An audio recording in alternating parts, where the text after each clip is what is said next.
오늘은 에스라서 10장 2절 이하에 있는 말씀을 통하여 이스라엘에게 아직도 소망이 있나니 라는 주제를 가지고 은혜를 나눠보고자 합니다.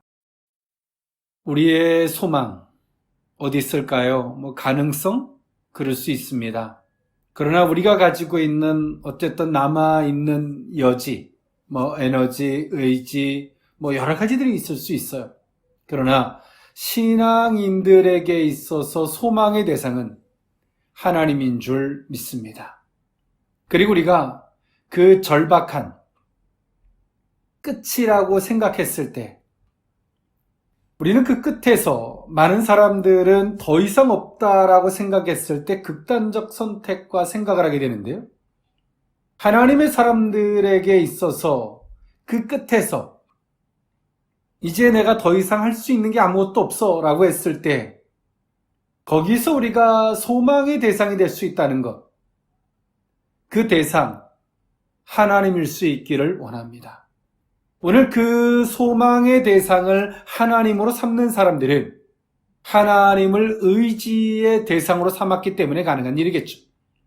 그러나 우리의 의지로서 종교적 열심과 힘을 다하고자 한다면 그 의지의 끝에서 그들에게는 더 이상 소망이 없을 거예요. 하나님, 여기까지입니다. 나는 최선을 다했습니다. 라고 포기할 줄 몰라요. 그러나 우리의 의지가 하나님이라면 우리의 의지의 끝에서 우리는 포기하는 것이 아니라 하나님을 소망하고 하나님을 바라게 될 줄 믿습니다. 오늘 본문 지난주에 이어서 에스라서에 있는 말씀인데요. 이스라엘 백성들이 범죄했고요. 바벨론의 포로로 붙잡혀 갔습니다. 이제 그 바벨론은 멸망했고요. 이제 이들은 1차, 2차, 3차에 의해서 포로에서 다시 고국으로 귀환하게 되는데요. 오늘 이 에스라서는요. 에스라로 말미암아 2차 귀환 때의 이야기를 소개해주고 있는 것이 에스라서인데요. 오늘 에스라는 그 무엇보다 그는 학자였고 또 제사장이었습니다. 그리고 그에게 주어진 임무는 종교 개혁이었습니다. 그러나 그가 개혁의 의지를 가지고 고국으로 돌아왔을 때 그 에스라는 엄청난 꿈과 희망이 있었고 또 하나님 안에서의 부푼 비전과 그에게 있어서의 그가 소망하는 꿈이 있었어요. 그러나 그가 고국으로 돌아왔을 때 그들의 신앙은 너무나 비참했습니다.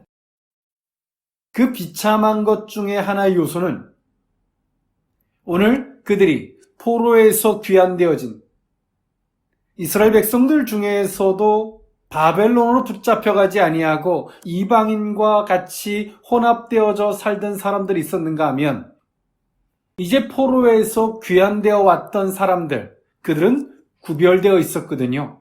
오늘 그들조차도 오늘 그 이방 족속들과 통혼이 이루어지고 있는 것을 봤던 에스라는 옷을 찢고 금식하며 기도합니다. 하나님 앞에 울부짖죠. 에스라가 이렇게 했던 원인이 있습니다. 에스라가 가지고 있었던 신앙과는요. 이스라엘 백성들이 범죄로 말미암아 바벨론의 포로로 붙잡혀 가게 되는 계기였다고 봤죠. 사실이었고요. 이제 그들이 포로에서 귀환되어져 왔는데 다시 이방인들과 통혼하는 이 범죄의 현장을 봤던 에스라는 다시 한번 하나님의 심판 앞에 놓여 있었다고 봤죠. 오늘 이들이 다시 그러면 포로로 붙잡혀 가듯 또 하나님의 이 심판 앞에 놓여 있는 이 상황을 보면서 그는 자신이 꿈꿨던 비전, 희망, 개혁, 이 모든 것들이 아무것도 아닐 수 있다라고 하는 굉장한 공포감과 실망감이 있었어요. 그래서 그는 금식하며 회개하며 기도합니다.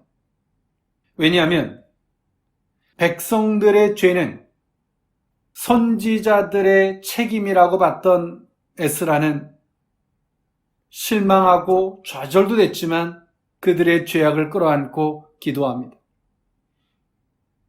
그리고 에스라가 이렇게 기도하는 것을 봤던 많은 사람들이 있었겠죠? 그 중에서 대표적으로 한 사람, 성경에서 소개해주고 있는데요.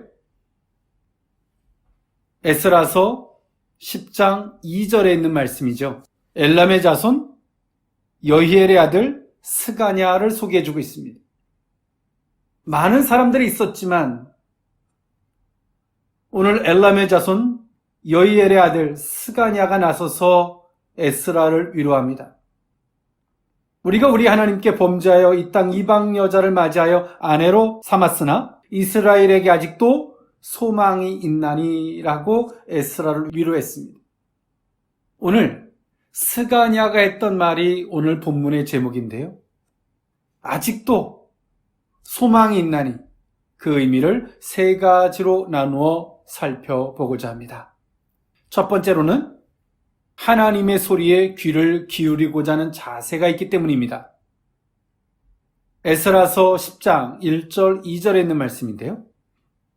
에스라가 하나님의 성전 앞에 엎드려 울며 기도하여 죄를 자복할 때 많은 백성이 크게 통곡하며 이스라엘 중에서 백성의 남녀와 어린아이의 큰 무리가 그 앞에 모인지라. 엘람 자손 중 여히엘의 아들 스가냐가 에스라엘에게 이르되 우리가 우리 하나님께 범죄하여 이 땅 이방 여자를 맞이하여 아내로 삼았으나 이스라엘에게 아직도 소망이 있나니라고 말해주고 있죠. 오늘 스가냐는 이 비참한 상황을 그는 소망으로 해석하고 있어요. 어찌 보면 이스라엘 백성들은 위기입니다. 이 위기를 그는 기회라고 소개해주고 있어요. 왜 그럴까요? 오늘 에스라는 죄에 다시 포로에서 귀환되었던 자들이 죄악에 빠져 있는 이 기가 막힌 상황을 보면서 에스라는 절망하고 있는데요. 스가냐는 도리어 아직 우리에게 소망이 있습니다. 아직 끝이 아닙니다. 무엇일까요? 오늘 스가냐는 뭐라고 말하고 있습니까? 우리가 하나님의 소리에 귀를 기울이고자 하는 자세가 있습니다. 우리를 보십시오. 스가냐와 같이 모인 많은 사람들 중에는요, 백성의 남자가 있었고요, 여자도 있었고요, 그리고 성인들만 있었던 것이 아니라 1절에 보니까 어린아이의 큰 무리도 있었다라고 성경은 말해주고 있어요. 성인들뿐만이 아니라 어린아이들까지 오늘 하나님의 소리에 귀를 기울이고자 하는 걸 보십시오. 아직 우리에게는 소망이 있습니다. 여러분, 성도는 그 모든 끝에서 때로 하나님의 채찍도 있을 수 있고요, 때로 하나님의 심판도 있을 수 있습니다. 그런데요, 그 끝에서 아직 남아있는 하나의 소망이 있다면 하나님의 소리에 귀를 기울이고자 하는 자세만 있다면 아직 우리에게는 소망이 있습니다. 에스라가 울며 옷을 찢고 슬퍼하며 죄를 무릅쓰고 기도할 때 많은 사람들은 에스라를 구경하듯 보지 않았습니다.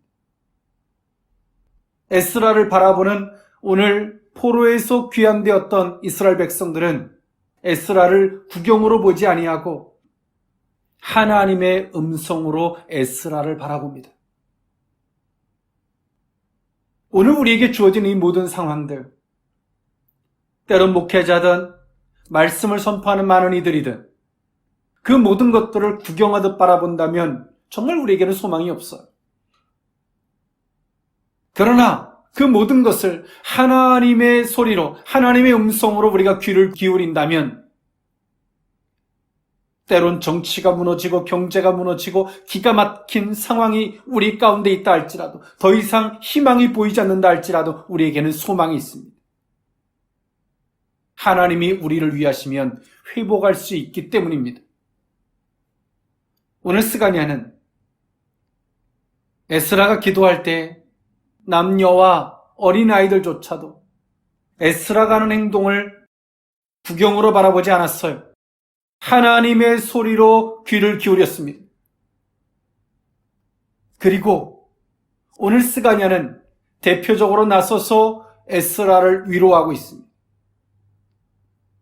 오늘 우리는 구경꾼이 되어서는 안 됩니다. 이 모든 상황들을 구경하듯, 이게 뭐야? 구경하듯 바라본다면 여러분들에게는 소망이 없습니다. 하나님께서 결코 회복이라는 단어를 주지 않으실 것입니다. 그러나 그 모든 것을 하나님의 소리로 듣고자 한다면 그들에게는 소망이 있습니다. 왜냐하면 하나님께서 그들에게 회복이라는 단어를 주실 것이기 때문에 그렇습니다. 그리고 많은 사람들이 있었겠죠. 그러나 그 많은 사람들 중에서 스가랴는 나서서 에스라를 위로하고 있습니다. 그리고 그 모든 것들을 반전적으로 해석해 주죠. 에스라에게 희망을 갖도록 말입니다. 우리는 어떤 일 가운데 무리 중에서도 스가랴처럼 나서서 말할 수 있는 자는 앞선 선봉자가 될 수 있기란 쉽지 않습니다. 누군가가 나서면 뒤를 따를 수 있겠지만 그렇게 앞선 선봉자가 되기는 쉽지 않습니다. 그러나 앞선 선봉자가 되고자 할 때, 그 선포자가 되고자 할 때 하나님은 그 사람을 기억하는 줄 믿습니다. 그리고 에스라서 10장 2절에 오늘 스가랴를 성경은 기록해주고 있습니다. 오늘 우리는 우리의 소망을 하나님 안에서 찾아야 합니다. 우리가 하나님 안에서 소망을 찾을 때 막연하게 하나님 도와주세요, 하나님 도와주세요라고 하기 전에 하나님의 소리, 하나님의 음성을 듣고자 할 때 우리는 거기서 하나님의 위로, 하나님의 치료, 하나님의 회복이 있는 그 소망이 주어지는 복된 은혜가 있게 될 줄 믿습니다. 두 번째, 이스라엘에게 아직도 소망이 있나니 두 번째 의미는 하나님의 뜻대로 따르고자 하는 자세가 있기 때문입니다. 에스라서 10장 3절에서 4절에 있는 말씀인데요. 곧 내 주의 교훈을 따르며 우리 하나님의 명령을 떨며 준행하는 자의 가르침을 따라 이 모든 아내와 그들의 소생을 다 내보내기로 우리 하나님과 언약을 세우고 율법대로 행할 것이라. 이는 당신이 주장할 일이니 일어나소서, 우리가 도우리니 힘써 행하소서 하니라 라고 성경은 말해주고 있어요. 오늘 스가랴는 아직 우리에게 소망이 있다. 그것은 하나님의 뜻대로 우리는 따르고자 하기 때문이다. 더 이상 구경꾼이 아니에요. 하나님의 소리를 귀 기울였다면 이제는 우리는 그 뜻대로 따를 것임을 이야기해주고 있어요. 오늘 이스라엘 백성들에게 있어서 통혼은 단순한 혼혈을 의미하는 게 아닙니다. 성경에서 말하는 통혼은 종교적 규합을 이야기하는 겁니다. 종교적 혼합을 이야기하는 거예요. 이방 여자를 받아들임으로 말미암아 그 여자의 신을 인정하게 되는 거죠. 결코 쉽지 않은 겁니다. 오늘 그 통혼의 이유가 되었음을, 그 통혼이 이스라엘 백성들이 지키고자 했던 신앙의 순결성, 그리고 더 이상 하나님 앞에 범죄하여 포로로 붙잡혀가는 하나님의 심판대 앞에 놓이는 더 이상 이것을 반복하지를 않기 원했던 에스라. 오늘 그 스가랴는 고백합니다. 우리에게 소망이 있다. 아직 소망이 있습니다. 걱정하지 마십시오. 우리는 당신의 뜻대로, 하나님의 율법대로 우리는 이행할 것입니다. 그는 고백하고 있어요. 결코 쉽지 않은 고백입니다. 왜 쉽지 않은 고백일까요? 이렇게 통혼되어진 그 여성들을 자신의 나라로, 자신의 지역으로 쫓아보낸다. 파혼하는 거죠. 결코 이 말은 쉬운 이야기가 아니죠. 더 나아가서 오늘 그 여성만 내보내는 것이 아니라 그의 소생들도 다 내보내는 거예요. 굉장히 잔인한 이야기입니다. 스가냐는 말하고 있어요. 우리는 이렇게 잔인한 일일지라도 우리 인간의 입장에서 보면 하나님과의 관계에 걸림돌이 될 만한, 하나님이 싫어하는 그것을 정말 인간의 입장에서 보면 잔인할지라도 우리는 결정을 할 것입니다. 그리고 그 뜻대로 따를 것입니다. 그렇기 때문에 아직 우리에게는 소망이 있습니다. 우리의 소망, 성도들의 소망, 하나님의 사람들의 소망은 하나님께만 있습니다. 그러나 우리가 소망을 기대하는 것은 막연하게 기도하고 막연하게 도와주시길 바라는 것 이전에 전제적으로 오늘 이스라엘 백성들이 지금 하는 것처럼 하나님 앞에서의 걸림돌이 될 만한 것을 정말 괴롭고 힘들고 아프고 잔인하다 할지라도 그렇게 하기로 작정할 수 있냐는 거죠. 그렇게 행동할 수 있냐는 겁니다. 오늘 스가냐는 우리는 하나님 앞에서 그렇게 할 것이다 라고 고백해주고 있어요. 그러면서 4절에 뭐라고 말합니까? 스가냐는 에스라를 향해서 이는 당신이 주장할 일이니 일어나소서 우리가 도우리니 힘써 행하소서 아니라 라고 성경은 말해주고 있어. 오늘 에스라가 할 일이 뭐예요? 하나님을 가리켜요. 그리고 잘못된 죄를 지적하고 그것을 해결하는 것이 당신의 할 일이라고 스가냐는 선포해주고 스가냐는 에스라를 그렇게 위로해주고 있어요. 이것은 당신이 할 일입니다. 일어나십시오. 이제 울고 슬퍼할 일이 아니라 무엇이 죄인지를 우리에게 알게 하셨사오니 이제 그것을 해결하십시오. 일어나서 하십시오. 오늘 에스라는 이 스가냐의 이러한 고백이 엄청난 위로가 되었을 것입니다. 오늘 우리의 신앙도 마찬가지예요. 신앙의 공동체도 스가냐처럼 앞장서서 누가 나가서 헌신하고 그렇게 앞장서서 걸음을 걷는 자가 있어야 되죠. 그러나 뒤따르는 사람들은 생각만 했고 또 그랬던 사람들은 마지못해 뒤따라가는 사람도 있을 거예요. 오늘 우리는 마지못해 뒤따라가는 존재가 되어서는 안 됩니다. 앞장서는 존재가 되어야 할 줄 믿습니다. 그리고 정말 우리에게 잔인한 일일 수 있어요. 바벨론의 포로로 붙잡혀갔다가 돌아온 이스라엘 백성들, 그 맞이한 부인들, 자식들, 어찌 보면 한 가정이 파탄 나리만큼의 잔인한 일들이에요. 인간의 이성과 그 잣대로는 못 받아들이죠. 하나님의 명령과 규례와 법도 외에는 결코 받아들일 수 없는 것. 오늘 우리에게는 정말 이 시대에는 성도들이 하나님과 하나 되지 못하게 할 만한 불순물들이 우리에게 너무나 많아요. 그러나 그것이 우리에게 너무나 친숙하게 우리의 삶 속에 자리 잡아 있어요. 때론 그것이 벗일 수도 있고 내 가장 가까운 사람일 수도 있고 때론 우리가 살아가는 일상의 삶 속에서의 삶의 한 부분일 수도 있어요. 그것이 여러 요소일 수도 있죠. 하나님과 하나 되기에 걸림돌이 될 만한 것. 인간의 입장에서 잔인할지라도 그것에 하나님의 말씀을 따라 메스를 올릴 수 있다면 그들에게는 소망이 있습니다. 하나님은 결코 그들을 기억해 주실 것입니다. 그리고 그들에게 하나님은 위로하실 것이고 회복시키실 것입니다. 그리고 신원의 은총을 베풀어 주실 것입니다. 오늘 스가냐는 에스라를 위로하며 말하고 있는 거죠. 우리에겐 아직 소망이 있습니다.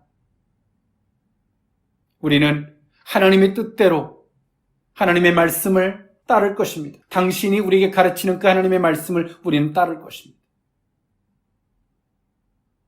하나님의 말씀을 듣고자 하는 자세가 되셨습니까?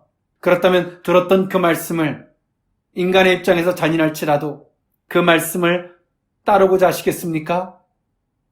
이 질문에 아멘하고자 한다면 여러분에게 소망이 있습니다. 그리고 여러분이 속해져 있는 가정과 직장과 교회와 또 나라와 또 세계 열방은 아직 소망이 있습니다. 하나님께서 그들을 기억해 주실 것이고 하나님께서 그들에게 은총을 베풀어 주실 것이기 때문입니다. 마지막 세 번째로 이스라엘에게 아직도 소망이 있나니 세 번째 의미는 하나님과 사람 앞에서 맹세하는 자세가 있기 때문에 그렇습니다. 에스라서 10장 5절에 있는 말씀인데요. 이 에스라가 일어나 제사장들과 레위 사람들과 온 이스라엘에게 이 말대로 행하기를 맹세하게 하며 무리가 맹세하는지라 라고 성경은 말해주고 있어요. 오늘 에스라는 스가냐의 말을 듣고 일어났어요. 그리고 제사장들과 레위 사람들과 온 이스라엘 사람들에게 이 말대로 행하기를 맹세하겠냐라고 묻죠. 그리고 그들은 맹세해요.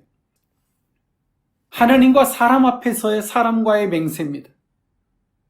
이스라엘이라는 공동체, 어떤 것일까요? 나하고 너하고 잘한다고 지켜지는 공동체가 아니에요. 우리가 하나님 안에서 정도를 걸어갈 때 지켜지는 공동체입니다. 여러분, 교회라는 공동체는 나하고 너하고 손을 잡고 잘해보자 한다고 지켜지는 공동체가 아니에요. 교회라는 공동체는 하나님 때문에, 예수님 때문에 모인 공동체예요.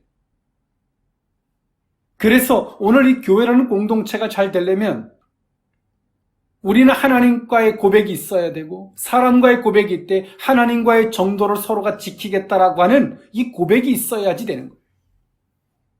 길에서 자동차가 마음 놓고 그 속도를 낼 수 있는 건 뭘까요? 중앙선이 있고 신호등에 서로 간에 약속이 있기 때문에 그런 거죠. 신앙의 공동체는 하나님의 법대로 서로가 그렇게 준행하고자라고 하는 서로의 규범된 약속이 존재해야 돼요.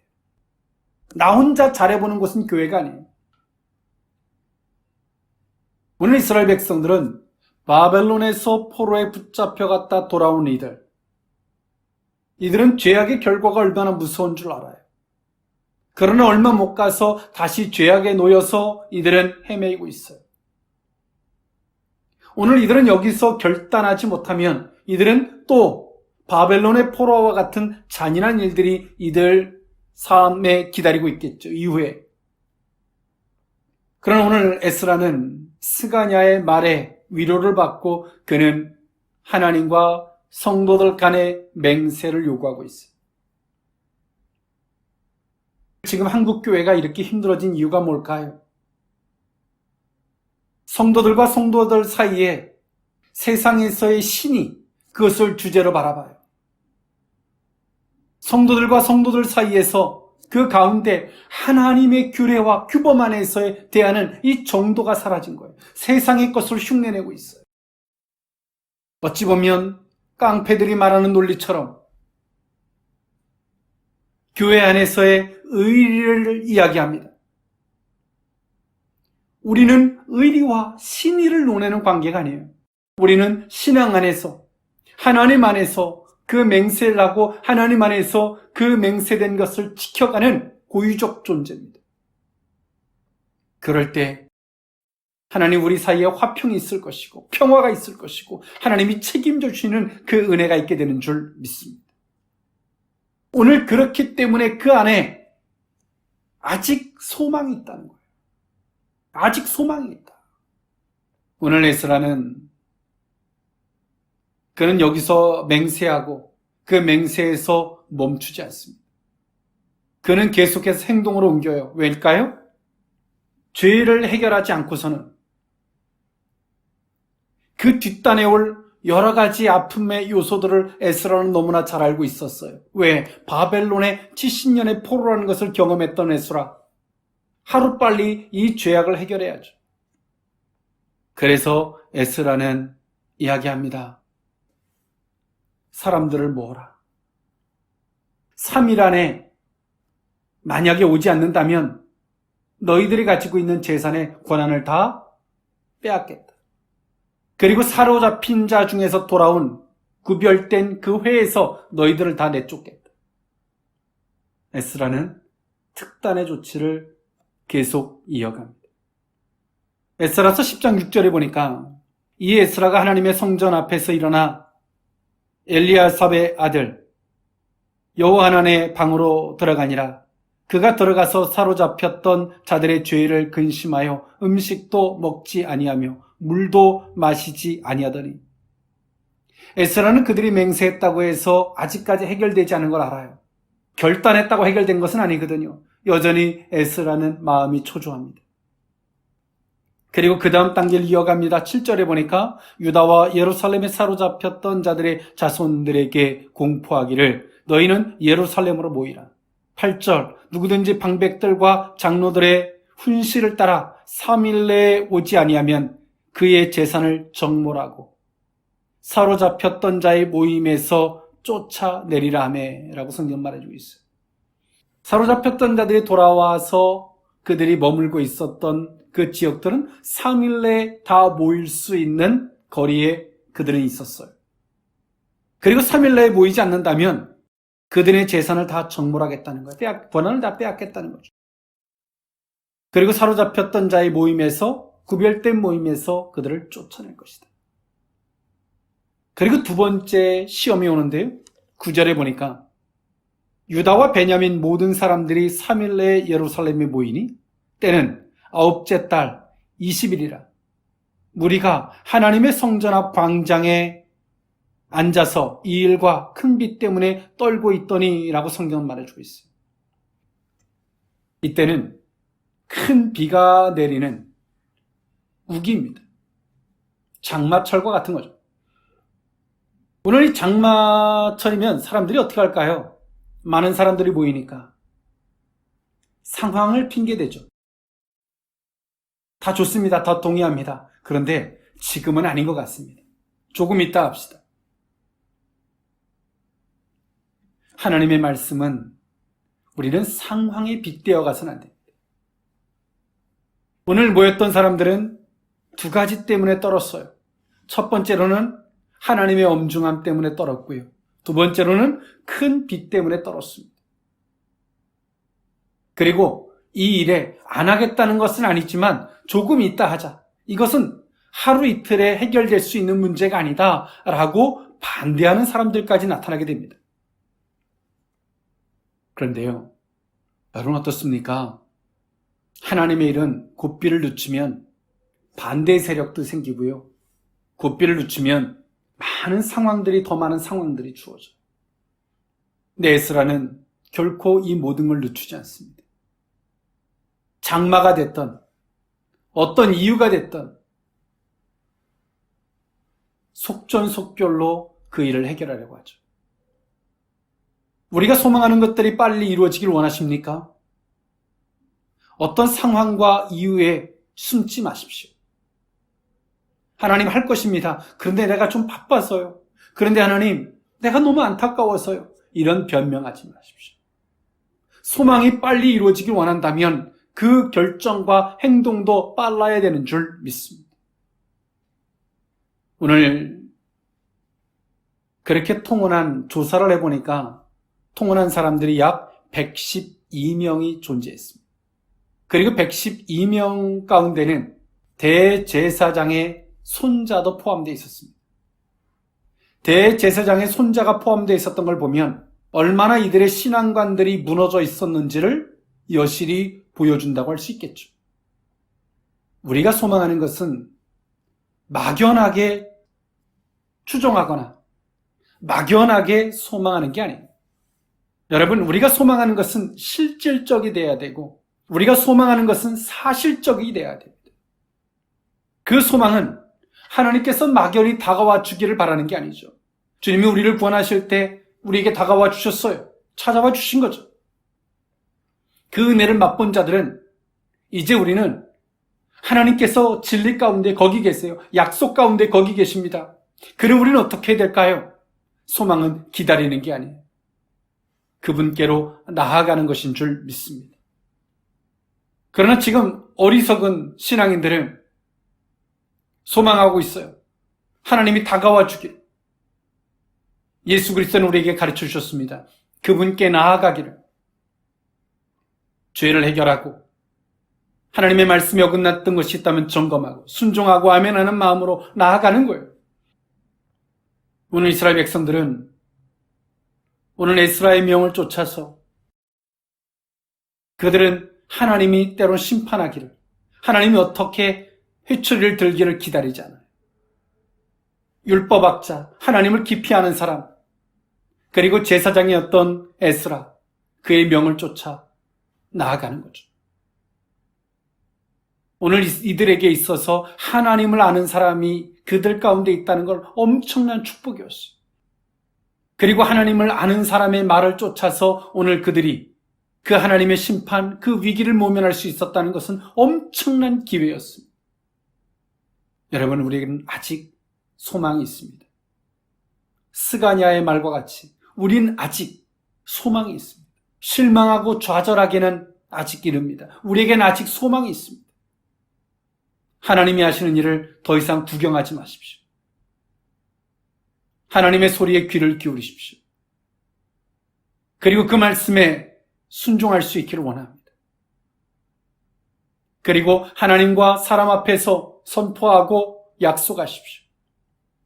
그리고 우리는 더 이상 인간사의 삶을 살아가는 것이 아니라 우리가 하나님과 앞에 선포하고 약속했던 것을 이행하는 삶을 살 때 하나님께서 그 소망을 복되게 해주실 것입니다. 치료와 회복과 신원과 다시 재건하는 역사로, 개혁하는 역사로 회복시켜 주시는 이 놀라운 은혜가 함께하게 될 줄 믿습니다. 기도하겠습니다. 은혜와 자비가 풍성하신 하나님, 에스라는 바벨론의 포로에서 돌아와서 이스라엘 백성들의 죄악 때문에 괴로워하고 다시금 심판 앞에 놓여져 있는 그들을 보면서 괴로워하고 마음 아파했습니다. 그러나 하나님, 이스라엘 백성들은 그것을 구경하지 않았고 에스라의 괴로움을 주의 음성으로 들었는 줄 믿습니다. 하나님, 우리에게 하나님의 소리를 들을 수 있는 귀를 허락해 주옵소서. 기도할 때만 듣는 영감을 넘어서 모든 걸 통해서 하나님의 소리를 들을 수 있는 그 겸손함을 허락하여 주옵소서. 그리고 하나님, 더 나아가서 하나님의 소리에 귀를 기울였다면 그 음성을 들을 때 힘들고 어렵고 인간의 입장에선 잔인하다 할지라도 그 음성을 따라 나가는, 아멘하고 순종하는 우리 모두일 수 있기를 원합니다. 더 나아가서 하나님과 사람 앞에서 약속하고 맹세하는, 이제 사람과의 삶이 아닌 하나님 앞에서의 약속된 삶을 이행하는 우리의 모든 삶이 되기를 원합니다. 하나님, 스가냐의 말과 같이 아직 우리에겐 소망이 있습니다. 일어나십시오 선포했던 그 말이 오늘 주의 음성으로 들리는 복된 은혜가 있게 하여 주옵소서. 예수 그리스도가 걸어갔던 그 발자취의 은혜가 오늘 우리 가운데 삶의 지표가 되어지는 복된 은혜가 있게 하여 주옵소서. 축복하옵고 예수님의 이름으로 기도하옵나이다. 아멘.